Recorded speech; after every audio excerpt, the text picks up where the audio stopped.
Last night, Chelsea drew 1-1 against Manchester United in the Premier League at Old Trafford. It was, to be honest, it looked like it was all going wrong, but we were saved in the end by a wonder goal from Moises Caicedo. What a banger that was. But unfortunately, we conceded a penalty with Robert Sanchez catching Rasmus Højlund instead of the ball. But we took home a point. The question is it a good point or is it 2 points dropped? I think ultimately we can all agree that it is the latter. We did drop 2 points in this game where we shouldn't have.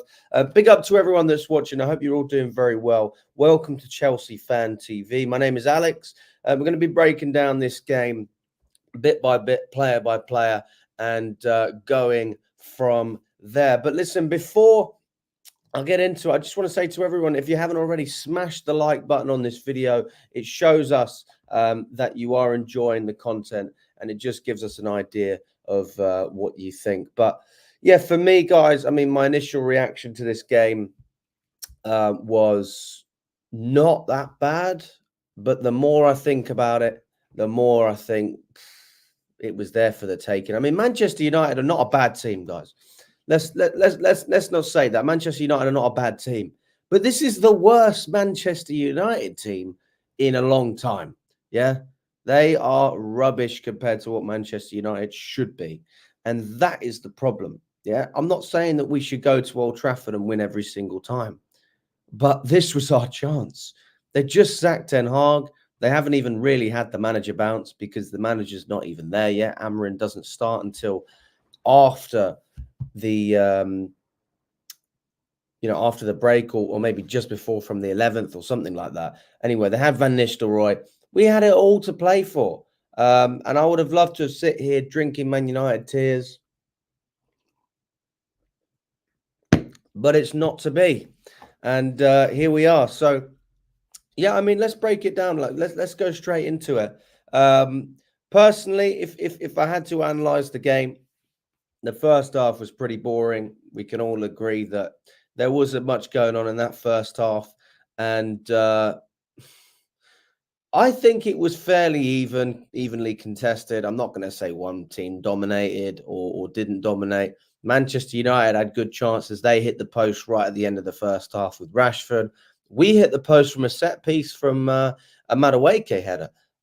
So, we both hit the post in this game. We both have maybe one or two half chances that I can't really remember off the top of my head, but nothing really concrete in the first half. There was a real battle in midfield. It was always interesting to see how would Lavia and Caicedo get on against, Fernandes and Ugarte up in the middle. I think it was clear that we dominated the midfield. We were in control throughout the game. The quality that we have on the ball and off the ball, to be quite frank, in terms of how quickly we win it back, it showed, and we dominated the majority of possession. But United looked to pick us up on the counter. And I think their most threatening player in this game was Garnacho, who I like, but he never really makes anything happen, and it comes to fruition. I mean, he always gets close, doesn't he? He always gets close. But with a player like that, I don't really mind, because close isn't a goal. And he had one or two chances as well. But ultimately, it didn't come to anything.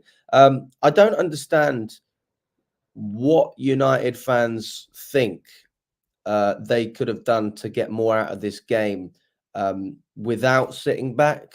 A lot of United fans saying, well, why don't we take the game to Chelsea more? The reality is we're a better team than you, and you had to sit back because of the quality that we possess. And I was saying this to Adam from Forever United TV. We did an interview with him after the game on his channel. It's no disrespect to you, Man United, but you're crap. You are crap. And the reason Van Nistelrooy managed the game well, and I think Maresca managed the game okay as well, is because they knew that they weren't going to go out and win this game and create tons of chances. They might have one or two, but they would have been on the counter from a set piece, something like that. And that's how they were going to cause issues for us. Whereas we dominated. We pushed them back. We forced them back. Because of our quality, they took off a midfielder and brought on Victor Lindelof. That is a sign of how far we have come with Chelsea Football Club. And I think that's a good thing. I think we should be happy about that. Listen, I'm not going to sit here and say that we should get 1 point at Old Trafford and be smiling and buzzing. I'm not saying that. But what I am saying is we are progressing each year. And if you look at our record in terms of games from 2 years ago at United, we lost 4-1 in that game. We then lost last year with McTominay scoring 2 goals. Palmer was the only real threat we had, but it was a poor performance. And this year it was much better. And hopefully that means next year we can dunk on United, because I'm sick and tired of not winning at Old Trafford, to be honest with you.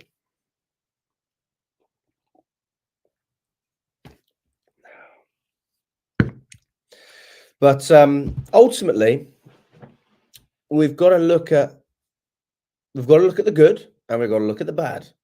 And there is a little bit of both today, which is normal, but it's unfortunate because we could have easily won this game 1-0. We could have won this game 1-0. And it was a moment of magic that was always going to win us this game, and a bit of defensive stability. Now, when I was doing my fan cam outside Old Trafford, I said that Fofana had a really good game defensively. And by the way, I think for the most part he did. But I then saw the replay of how Manchester United scored that goal. Casemiro with that lofted through ball. It went over Fofana's head. His positioning wasn't good enough. He really probably should have got to it, if I'm being honest. And then Højlund had the ball, and the keeper was forced to do something, wasn't he? Robert Sanchez, he had to commit. He couldn't just stand there like a scarecrow. And then we ended up conceding, didn't we? So, we can't sit here and say it was good from the keeper, because he did concede the penalty. But we've said this with Jorgensen, and I think it's right to say this with Sanchez as well. I actually think that mistake from Fofana, which might not look like a big mistake to some of you, cost us, because if he was positioned better, if he was in the right area and he could see what was around him, and Højlund was clearly making a run, then maybe we don't concede that goal and we win this game. But now we're in a different scenario, and we're talking about the goalkeeper, and there's that divide again.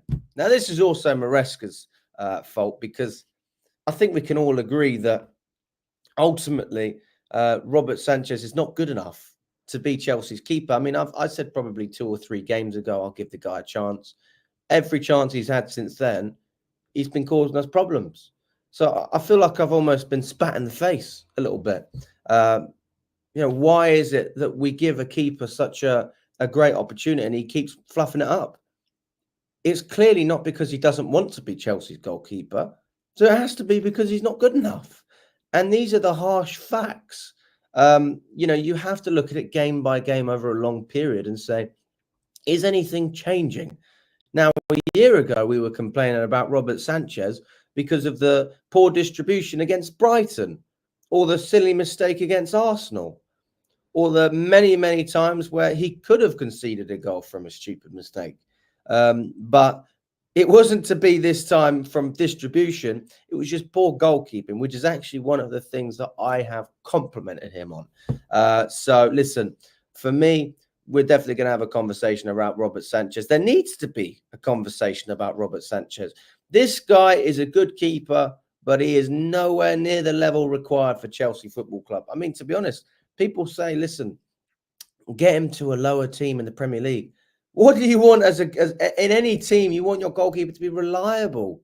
You think Sean Dyche would take him at Everton over Pickford with those mistakes? You think any relegation team is going to trust a keeper that constantly gives the ball away and has bozo moments? So actually, there's an argument that, forget Chelsea. I mean, Premier League in general, if you look pound for pound over any of the other goalkeepers in the league, does Robert Sanchez actually start ahead of any of them? And this is a real question. I ask you that in the chat as well. Daniel says we've only got 13 likes. Guys, we've got over 150 of you in total, just over 80 on X, just over 50 on YouTube.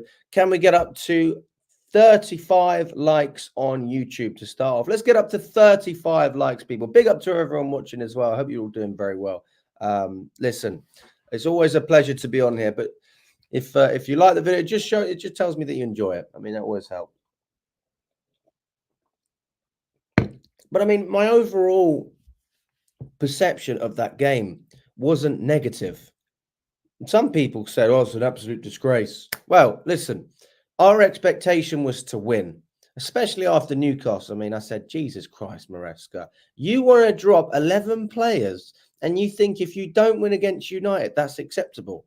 So I completely understand what people are saying from that perspective. I almost agree with it, to be fair. I mean, you've got to be ruthless at this level. You either win or you don't. You're either successful or you're not. And we weren't. But can we not agree that it was a clear progression? And that is something that I can get behind. Now, this might say to some, "Well, Alex, why are you making excuses?" I'm just pointing out the facts. We lost 4-1 2 years ago. We lost 2-1 last year. And we got a point this year.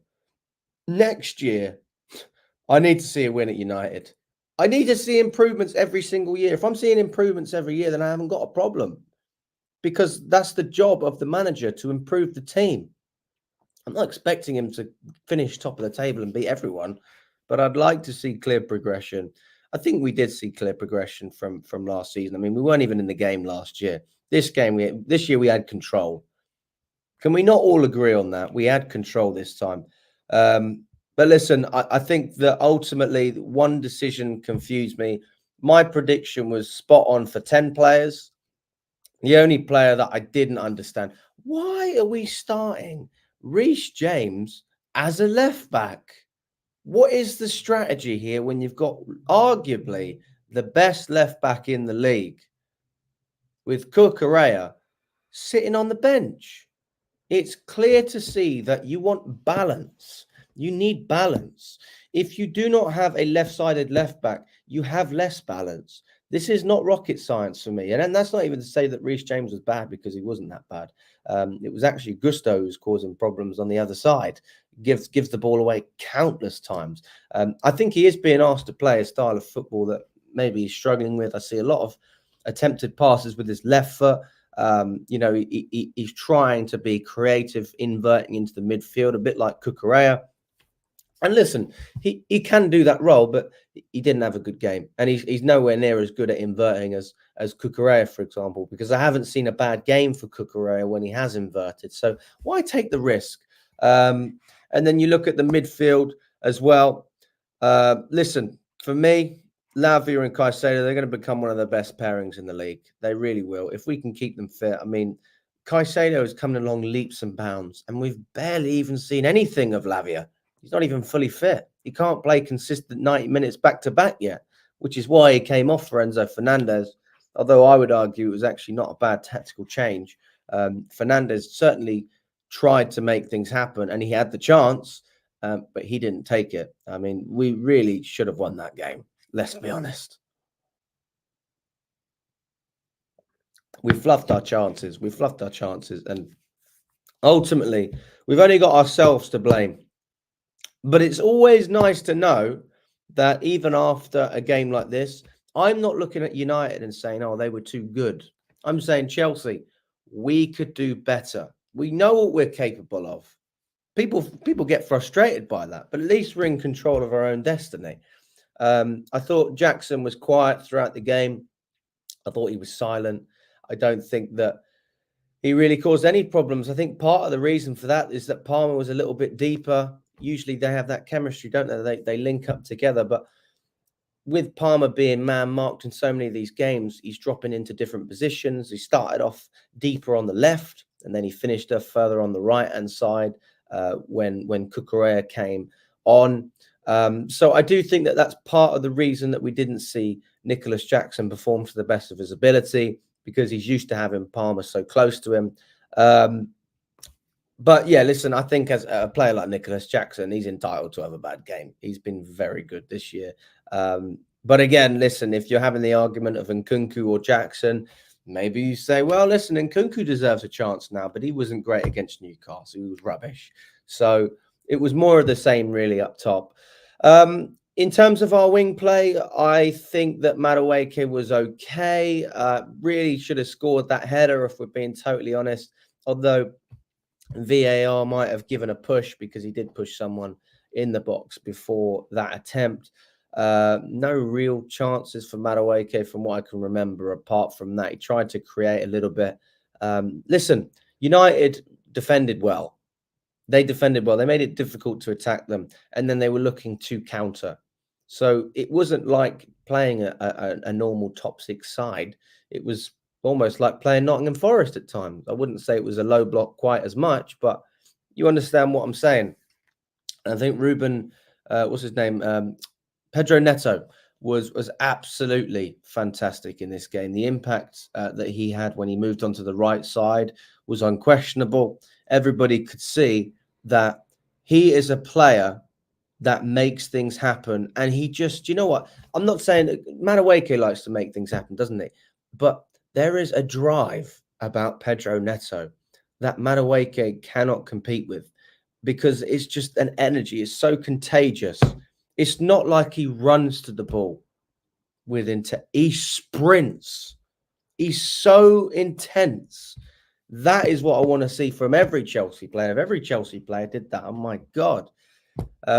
Yeah, so from a physicality perspective, in terms of what he brings to the team in that sense, I think it's brilliant from Neto. He had a shot at one time, it went just wide. Listen, he was battling on that right-hand side. I think that Pedro Neto deserves a lot of praise. And people are saying they want to see him on the right-hand side. That means you've got to drop Madueke, which I don't think is a bad option. I don't think that we'll see that against Noah. I think we'll probably see Mudryk start again on the left. And then, who starts on the right-hand side?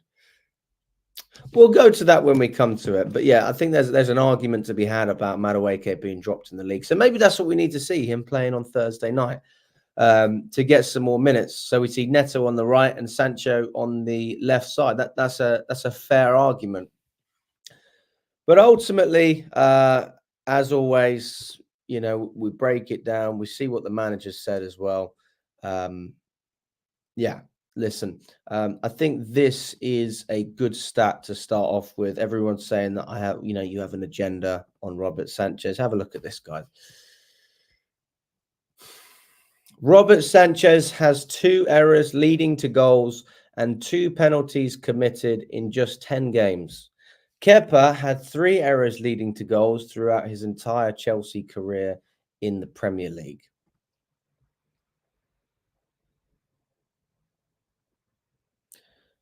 You don't need to know football that much. You don't need to know much about football to see that Sanchez is not good enough. This is not rocket science. This is really basic stuff, guys. Really basic stuff. I mean, guys, when we talk about the errors as well, you've got to remember that is this season. Last season, we had a lot of errors as well. So they're not talking about last season. So if you included last season and you're saying that Kepa only had 3 errors leading to goals throughout his entire Chelsea career, which was a couple of years, then you can see that actually, I would say Sanchez is a better shot stopper than Kepa. But just the fact that Kepa didn't concede silly mistakes makes him arguably, it does make him a better keeper, because the goal is to not concede. And if you don't make mistakes, you're less likely to concede. So yeah, that's fine. You might save an amazing shot from an opposition player, but then you give the ball away and they score. It doesn't really mean much. And that's what Robert Sanchez is at the moment. He's a player. I don't know if anyone speaks French. I don't, but I know a saying in French: "Comme ci, comme ça." You know, if you've ever seen Gattuso, sometimes maybe good, sometimes maybe shit. And that is what Robert Sanchez is all over. He is totally a mixed bag. There's some games where I look at this guy and I think, do you know what? You were absolutely sensational today. Genuinely. I'm not even saying that to take the mick. And there's other games where I look at him and I think, oh my God, what are we working with here, guys? Because this guy is ridiculous. I mean, I can't remember all of it off the top of my head, but I mean, just to flick through briefly, and then we're going to get onto player by player. You know, Sanchez had a really good game against Man City. I don't think he played against Servette, He made a stupid mistake against Wolves, but then got the assist for Cole Palmer's amazing goal, or what? Not the assist, but the goal. He did an amazing pass, so we thought, oh, great, that's nice. But that was an example of one good thing, one bad thing. Palace, I can't even remember what happened. Yes, no, you know what? Palace, he was rubbish as well because he gave the ball to Caicedo and put his own player under pressure, and then we ended up conceding. So he was a problem at Palace. Bournemouth, he was man of the match. He was fantastic. He saved the penalty. He kept us in that game. He was absolutely superb. West Ham as well got another clean sheet in that game. We thought, oh, okay, we're getting some momentum here. Didn't play against Barrow. Brighton, 2 of the goals were because of Robert Sanchez. That was his fault. Nottingham Forest. Who scored for Nottingham Forest? Can't remember the goal against Nottingham Forest. Did Sanchez, was Sanchez the reason we conceded against Nottingham Forest? I can't even remember. What was the goal?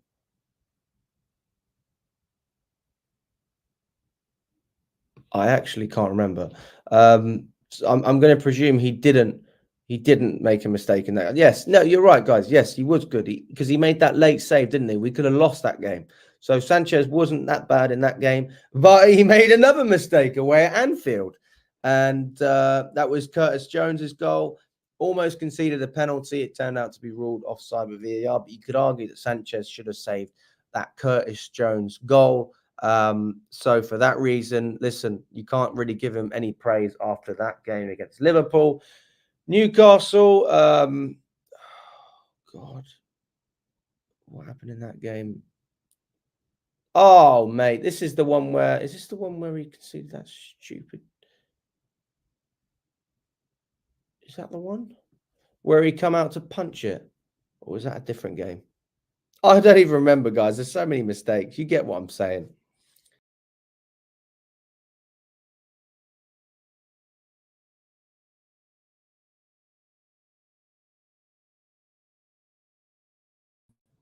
Oh, I don't know what happened there, guys. Sorry about that. Listen, he made a lot of mistakes, guys. A lot of mistakes. And that is the reality. So yeah, I don't know what happened there. I think I accidentally clicked off of the stream.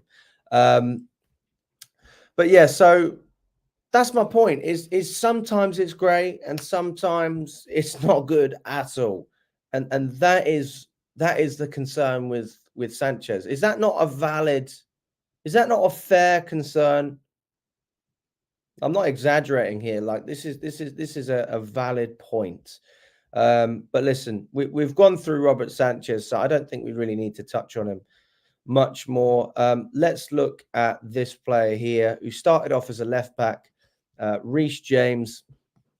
I don't think that he had a bad game. I don't think he was terrible. I think he was okay. I think he was fine. But it's the balance, isn't it? I don't understand why you have a player like Reece James, who is the best right back in the world when he's fit. He is. This is not a debate. Reece James is better than Trent Alexander-Arnold. He's better than Kyle Walker. But the only reason that people from other teams don't think so is because James is always injured. When he is fit and gets some momentum, he's just world class. Why are you not playing him in the correct position? This is my concern. He's so good as a right back and you neglect him from his best position. Now, people then say, well, you've got to play Gusto. Well, I don't think Gusto had a great game on the right. And also, there's the argument to be made that Reece James isn't great at inverting. And I agree with that point. But if you have Cucurella on the left, Reece James doesn't need to invert. That's the whole point. You can have Cucurella who inverts, still does the defensive side very well, and then you can have James either sitting back being defensively solid, which I don't have a big problem with, to be totally honest with you, or you can get him up the pitch and he can whip some lovely crosses in, because when that ball comes to him and he crosses the ball in, it just gives a totally different outlook to this team. It's like, when Madueke had the ball at times, people were going, oh my God, he's not going to cross it. And when he does cross it, he's going to mess it up. That's what people were saying to me in Old Trafford. My argument then is you've got to play James on the right. Give Madueke some support on that right-hand side. On top of the fact that, to be honest with you, on the left, I mean, you've got players like Neto who track back really well. And I'm not saying that Madueke doesn't, because defensively I haven't had a massive issue. But, I think Reece James is more than capable of fending for himself if he has to. He's one of the more experienced players in this team. So I don't really have any serious criticism of Reece James. I don't understand why he played as a left back. So maybe I'm pointing more at the manager here. But he changed things quickly. He changed it straight after the first half ended. In the second half, that was the first substitution that he made, and it was the right one, wasn't it? It was ultimately the right decision. So I think Maresca was seeing exactly what everyone else was, and I hope that we can, continue to see James on the right-hand side. And if that means dropping Gusto, then so be it. Like, this is why we have depth. This is the whole point of depth, is that you rest certain players and you have players competing for positions. If everyone's playing and they're playing out of position, then how can you say Maresca is any different from Pochettino in that sense? And I'm certainly not comparing him to Poch, because I think tactically Maresca is much better. But I don't understand sometimes why players are playing out of position. That's my point. Now I want to ask you guys in the chat about this next player. I mean, what do we think about Levi Colwill? I'm a big fan of Colwill. I'm not even sure what to think about this particular game. I mean, I'd be interested to see what you say, and also I want to see what people said in terms of ratings as well. I mean, what do we think about this guy?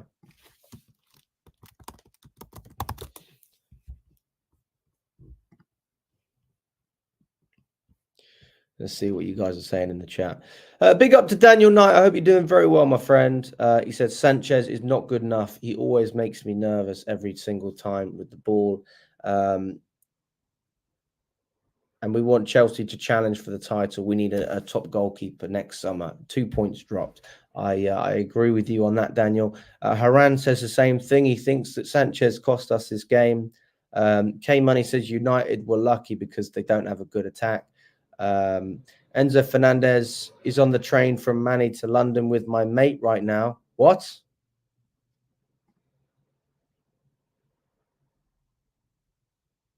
Why is he on the train? What? CFC Ceci, do you have any proof of this? Has your mate taken a picture with Enzo Fernandez? Has he got a video? Mate, I'll tell you what, if you can get proof that Enzo Fernandez is on the train with your mate in London, then I will show everyone that evidence. But why would he be on the train? He's literally... The game finished at 6:30. We would have just gone back to London straight away. I don't think we would have stayed in Manchester. We would have had a club coach, because it's not even that late. I don't know if I believe that. Send me some truth. Send me some proof. I don't know about that. Navel says Sanchez scares the living piss out of me. Yes, that's fair. Defense is poor, says TMR.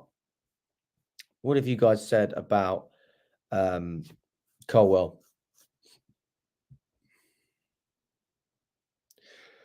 Colwill's as good as long as he has experienced head next to him. That's Fofana. Without Fofana, he's wild. Fofana's not even experienced, though. Like, experienced in what? Experienced of being injured? No disrespect. I don't think Fofana's a cool head. I'm not sure about that. But I understand what you're trying to say. I see what you mean. Hugh says Colwill has no self-control. Colwill was okay. He needs to improve, though.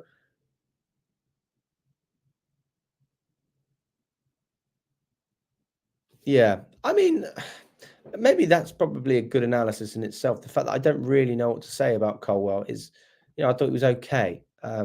If I was giving him a number, I'd probably give him what, 6 out of 10. He was all right. He was average. But as a defender, I think that we would like him to keep his head a little bit more calm. I agree with you on that. There are moments where I think, oh my God, are we going to have a boxing match in the middle of the pitch here? And Colwell is usually at the centre of that. So, yeah, I mean, not a lot to say about Colwell. I like him. I think he's brilliant. I think he's much better than Fofana, to be totally honest with you. I think we've seen more from him than Fofana. But Fofana gave me a lot of hope in this game. We're going to move on to him now. It's interesting, though, as well, because although I think he actually had a good performance, it's almost like that Robert Sanchez conversation again, where you can do loads of good things, but I think his positional play for the first goal, well, the only goal that United scored, that penalty, I do think it could have been better. I think that positionally, like, he should have got to that ball. If he'd have got his head on that ball, we would have never conceded that penalty. And he needs to be aware of what's around him. So I wouldn't drop Fofana personally after this game. Like, I'm a big fan of Tosin. Well, I have been a big fan of Tosin. I loved the fact that we got him on a free. I think that's just smart business. But I do think Tosin's been really disappointing actually in the past couple of games, which is a real shame. He just passes the ball too slowly. Doesn't pass the ball quickly enough.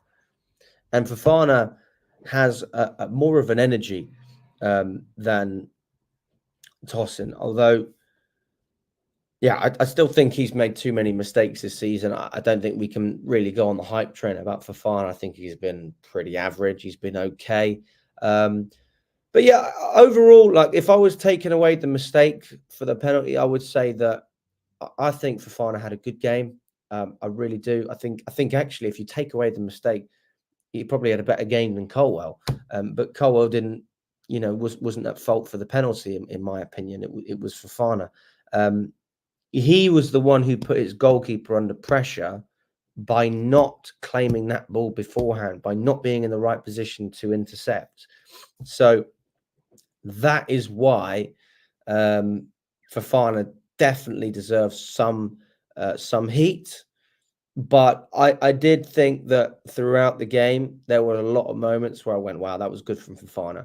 Really good from Fofana. And I didn't have that as much with Colwell. So make of that what you want. We see good and bad from both players, but I do think that if you take away the mistake, Fofana had a better game. But I guess you'd probably have to say something similar to Colwell because of the mistake, like a 6 out of 10 again, wasn't it? I mean, it's small things, it's the fine details that make a big difference in football.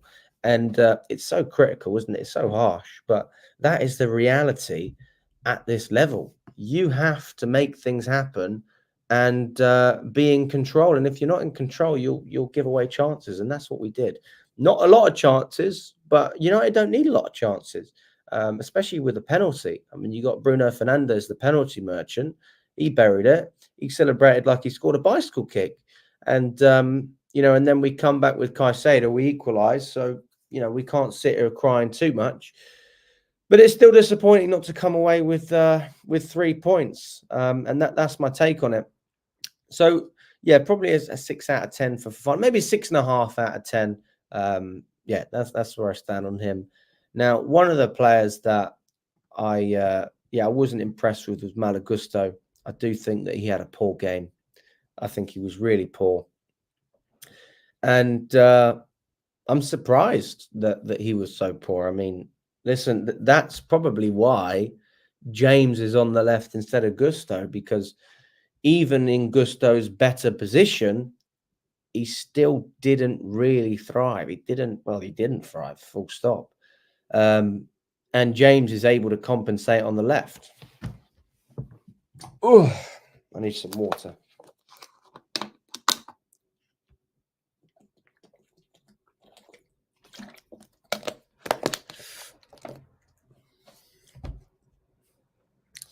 It's annoying as well because we brought this mic for the fan cams, and if you've watched them, we haven't obviously got this. We had a bloody Rode mic, and this is like a strap on, and it wouldn't fit on the mic, so we didn't have it in the end, which is a shame. But yeah, I think Gusto let us down. He's been asked to play in a role which he struggles to do. He doesn't struggle every week, but he struggles every couple of weeks, doesn't he? He'll have a good game and a bad game. Now, this is very similar to what we said last season about a lot of players. But Gusto being one of our more consistent players on the right side, that tells me that he was more suited to just playing as a standard right back / wing back, and doesn't really want to invert. Whereas Maresca looks at it from another perspective. So one of the players who's actually gotten worse under Enzo Maresca compared to what he was under Maurizio Pochettino. So yeah, maybe there's questions to be asked there. I mean, I wouldn't look at it too much. I don't think it's a massive problem. Gusto ultimately is a player, like any player, who needs time to adapt to a system. And let's not forget, this is only his second season at the club. He was really, really good last year, very consistent. Players like that deserve patience in my eyes, because if you've been good for a long period, a bit like Jackson can have a bad game because he's had so many good ones. And I think Gusto, I look at him in a similar light. The question is, how long is that dip going to go on for? And I hope that he snaps out of it quickly. Yeah, Michael says, good morning, Alex. I hope you're doing well, Michael. Good to hear from you. Lots of doom and gloom, it seems. I really cannot see why. Really good away atmosphere too. Gusto is only a young lad. He will get there. I completely agree with you, Michael. I completely agree with you. I think that, Gusto, for me, is a player that has been getting more heat than he deserves. Every player is entitled to a dip. They shouldn't have it, but they do because they're human. And there's certain players that, for me, deserve more praise and less hate for what they have done in the shirt beforehand. Now, you can look at Disasi and Badiashile and say, you know what, screw you, because when have they been really that great? Badiashile had a good period at the beginning, but he was rubbish last season, and he's been rubbish this season. So I can understand why people don't like Badiashile. Disasi's just not suited to the system, so I feel bad for the guy, if I'm honest. Not to mention he's been played out of position, whereas Gusto, he deserves a lot more patience. We've seen what that guy can do on a consistent basis. Yeah, he's no Reece James, but he's great cover for James. Great cover. Very good recruitment in terms of bringing in Malo Gusto. I don't have any criticism from that perspective. For me, Malo Gusto has been a great signing. And I'm very, very happy with the guy. Really happy. But not in recent times. So yeah, let's be real. He wasn't good. He was poor. But yeah, I'm not going to sit here and slate Malo Gusto. I think it is what it is. Everyone has a bad game. The problem is, if we sit here in 2 months and he's still having bad games, then you can start to be a little bit more worried. The midfield, people, the midfield. Let's have it. You know what? While we're at it, I like doing this every now and again, and I would like to do it again because I just love it. I love this game. I want to show you the beautiful scenes in the away end when Caicedo got that goal. Oh, it was great. It was so great. I loved it. Honestly, it was fantastic. So I'm gonna show you this just for my own pleasure because I loved it. Here we go. Let's have a look at this. Absolutely gorgeous. Right, here we go, guys. Enzo Fernandez.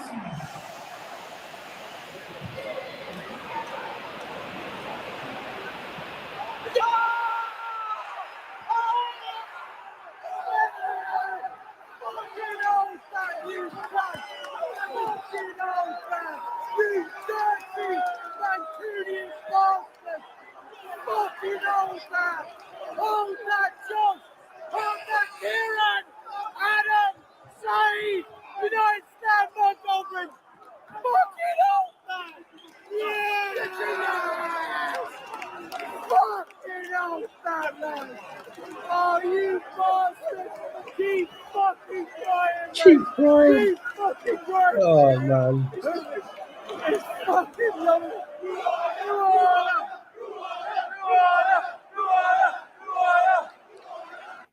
What a goal, guys. Can we not appreciate? I know my angle wasn't the greatest angle, but that was unbelievable.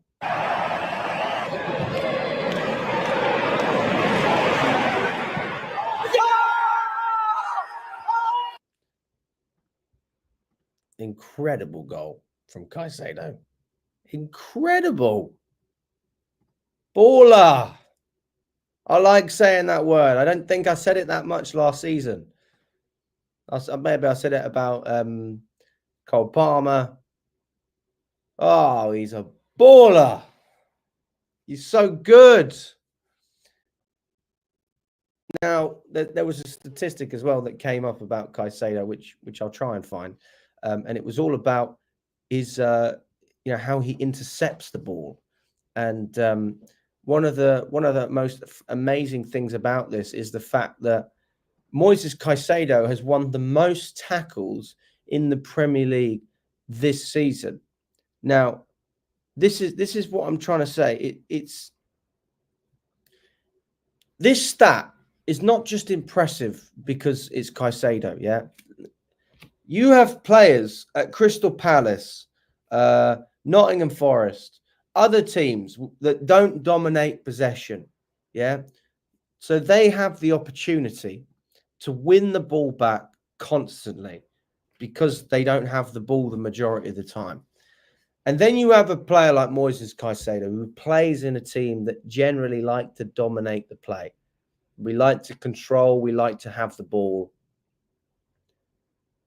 So for him to win the ball back, there's much less opportunity to do that. Now, you could argue that, yes, teams are pinned back. They end up, we might press them. They're under pressure. You cannot take away from that achievement. And it's not even done yet. I mean, we're not even halfway through the season, but you can see what is coming right now, what we've already had, and what is to come for the future. If Caicedo continues on this run of form, he is without doubt going to be worth every single penny that we spent on him. Remember that. He has the most tackles in the Premier League this season. That's a remarkable stat. Now, this guy came in, and a lot of people going, oh, my God, after the West Ham game. I think that was his debut or one of his first games for Chelsea. This is going to be a long ride. Every player needs time to settle. And Caicedo, for me, just absolutely brilliant. I just love the guy. He's so good. And it was a great goal as well. It was a fantastic goal. He deserves all the praise in the world from Chelsea fans. He is the closest thing to what we had with N'Golo Kante, with a little bit more. Now, he's defensively not as good as Kante was. Let's not sit here and lie to ourselves. But on the ball, his passing, his shooting, his creativity, I think those are things that we look at and we go, wow, this is why we don't need Enzo Fernandez in the team. No disrespect to the guy, because you got Moises Caicedo doing a lot of the things that we want Enzo Fernandez to do, plus the defensive side of the game. You got a midfielder there who can do it all. Absolute unit. He's a warrior. He's a machine. Proper Chelsea in the flesh. And I hope that we continue to keep this man fit for as long as we can. If anyone gets injured, Moises Caicedo included, it completely changes the dynamic of our season. And it's no different for this man here. I mean, Romeo Lavia, if we can keep this guy fit, then we will be in a fantastic position, because he allows Caicedo to play his best football.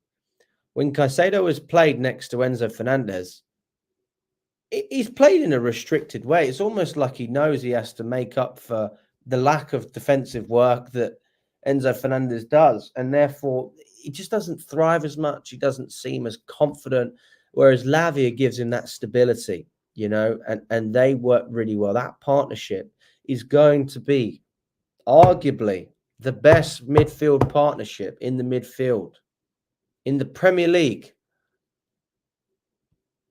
without a shadow of a doubt. And I'm all for it. I think that Lavia and Caicedo together, I can't think of, like, you remember when we had Jorginho, Kante, and Kovacic? You remember how stable that midfield was? We didn't get goals from midfield, but we just had so much stability. That's how I feel a little bit with Lavia and Caicedo. We have two absolute ballers in this team. I don't know, I keep saying the word. I mean, it's almost boring, but yeah, I think Lavia had a good game as well, man. He had a good game, but he's not able to play for 90 minutes every single week. He's not able to do it. He was forced to come off, and Enzo Fernandez came on, and I'll touch briefly on Fernandez as well.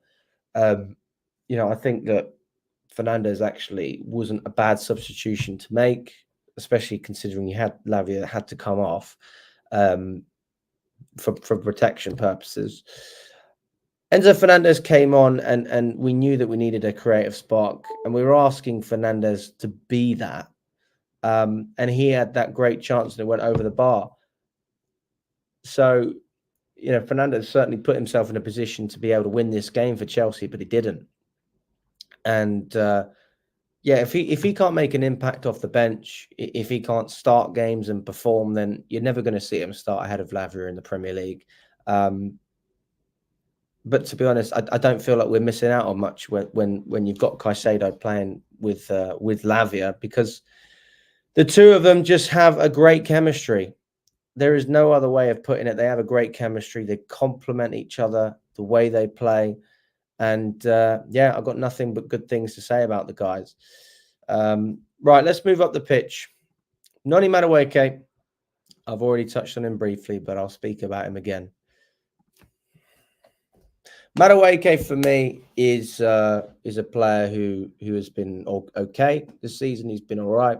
I would drop him in the next Premier League game. I'd probably start him against Noah, and I'd have Mudryk on the left, Madueke on the right. And then for the Arsenal game, I would have Neto on the right and Sancho on the left side. As long as he's fully fit, I think that makes sense, Sancho. We've spoken about having Sancho on the right and Neto on the left, but Neto was really good on the right-hand side. So maybe continue that momentum that we've already had. But yeah, Madueke, he was all right. He was okay. I don't really have a lot to say about him. And I guess that's probably not a good thing. You want to say good things. And with a defender, right, if nothing happens, then you say, well, they didn't have much to deal with. But as an attacker, you're supposed to make things happen. So if nothing happens, that is your fault. What do you guys think about Madueke? I mean, I'm intrigued to hear your thoughts on it.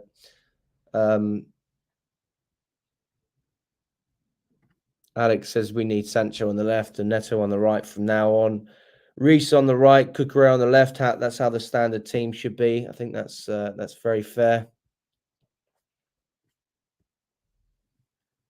Yeah.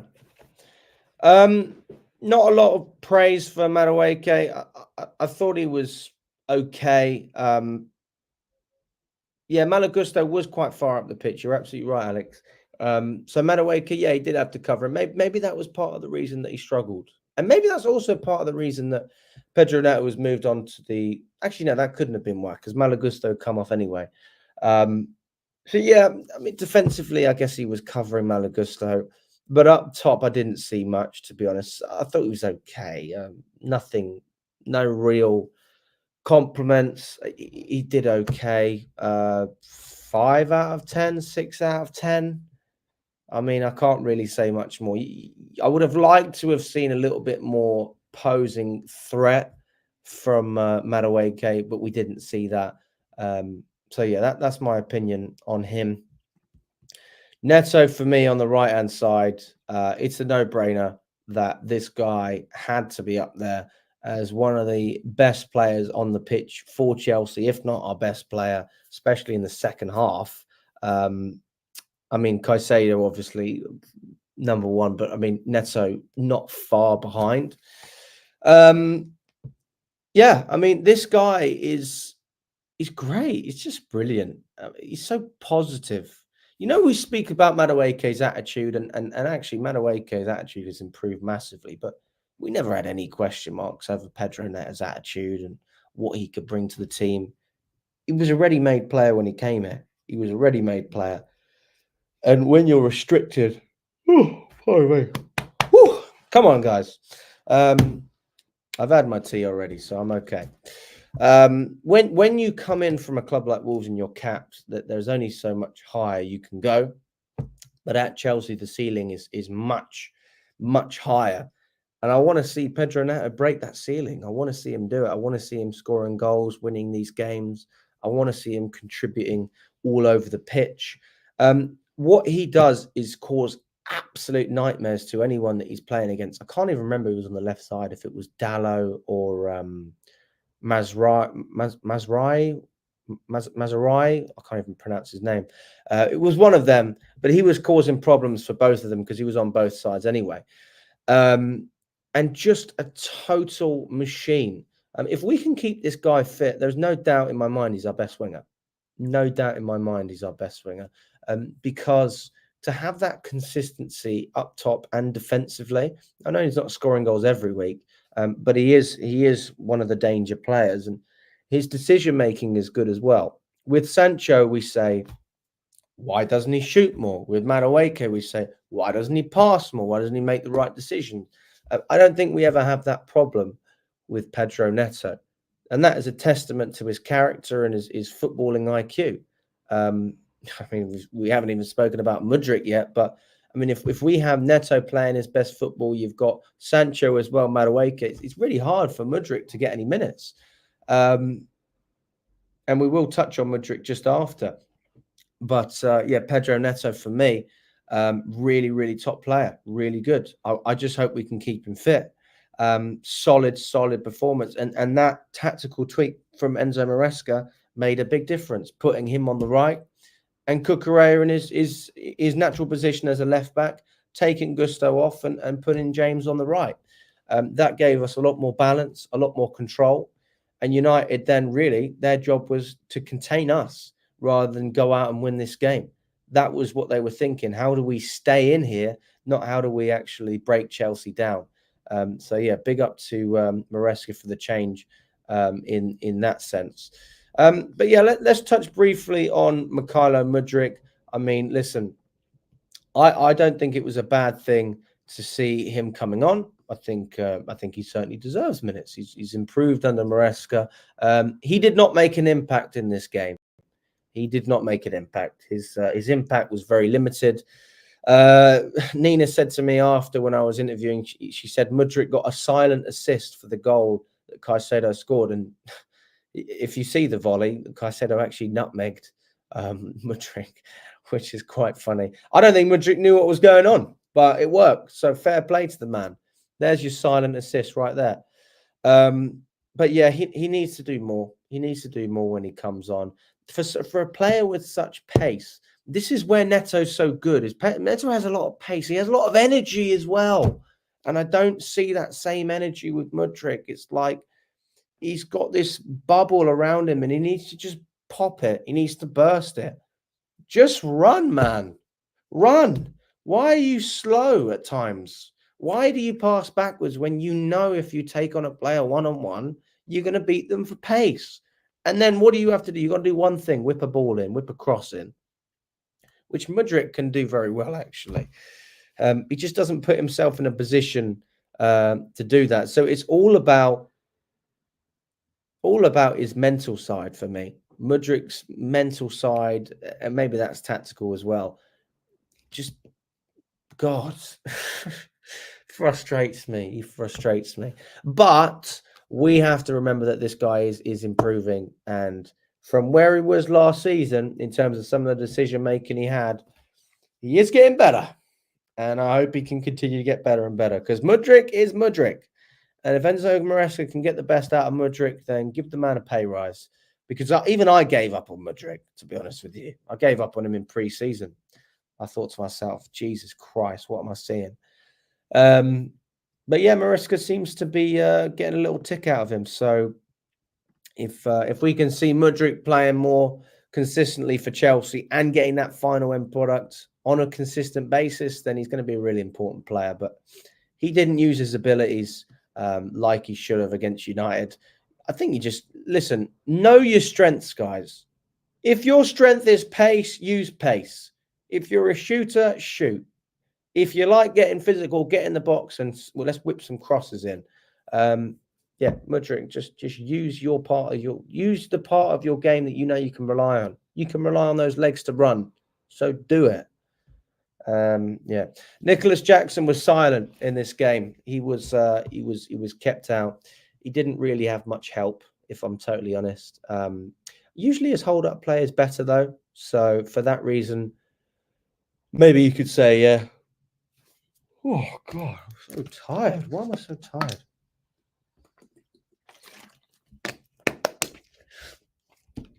Special Agent Jeffrey says, not just the mental part of Mudryk. First level of dribbling idea is there, but not the depth when the defender is solid. Hence, defendable easily for average to above average defender. Good point, my friend. That is a good point. Yeah, Jackson is he's a very, very good player this season, and to be fair, he's deserved to start ahead of Nkunku. But this was a similar performance yesterday to what we saw Nkunku do against Newcastle. It was quiet. He was kept out.